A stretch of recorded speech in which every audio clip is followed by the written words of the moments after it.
காருன்னே தெரியவில்லை. உங்களுக்கு தெரிஞ்சா கமெண்ட். நீயே பார்த்து மாற்றிங்களா அவங்களுக்கு காட்டுறா சீக்கிரம். பாருங்க தெரிஞ்சா நல்லா தெரிஞ்சு கண்ணு பயங்கரமா வந்து சூப்பராக இருக்குது காரு. என்ன காருன்னு தெரியல, இன்னும் மண்டே பயங்கரமாக இருக்குது. ஓ ஓட்ட அமேசிங் சார். அவனே பார்த்துட்டான் என்னடா எடுக்கிற அப்படின்னு. கார் எடுக்கிறேன் கூட.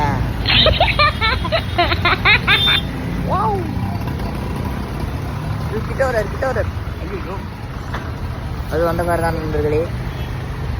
சூப்பராக இருக்குதா? நல்லா பாருங்க.